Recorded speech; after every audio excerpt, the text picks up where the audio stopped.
Welcome back to our comma review. Today, we're going to look at interruptions.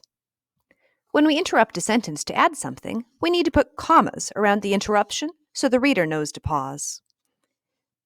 In our first example, Benjamin is mistaken for Mark. Wait, who's Benjamin? He's the new student, and I'd like the reader to know that. Benjamin, the new student, is mistaken for Mark. Now that we've interrupted the sentence, let's add some commas around the interruption. Mark is better at everything. Well, that's depressing. Wait, Mark is imaginary? I'd better interrupt to let the reader know that. Mark, who is imaginary, is better at everything.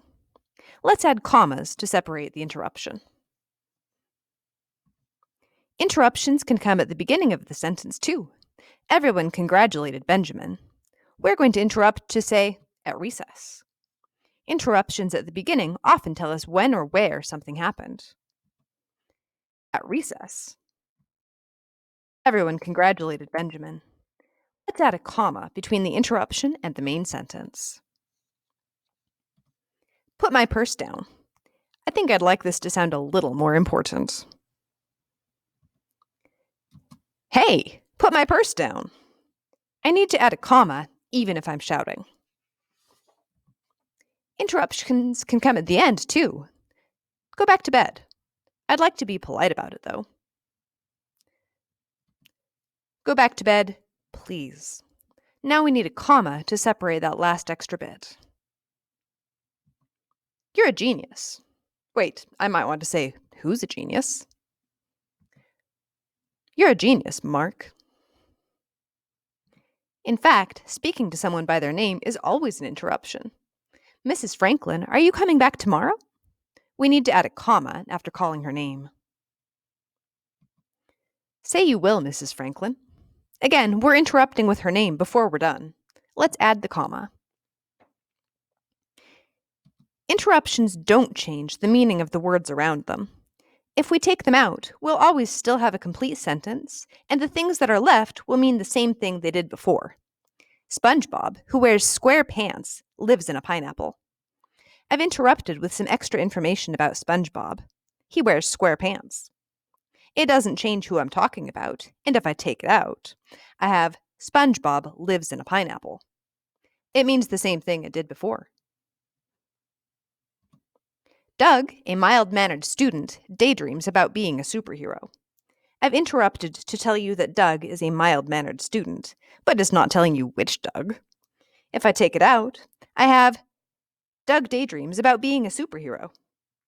A mild-mannered student is just some extra information. Let's look at some things that look similar but aren't interruptions. First, just because we use a name doesn't mean we're interrupting. Bibi doesn't have a brother.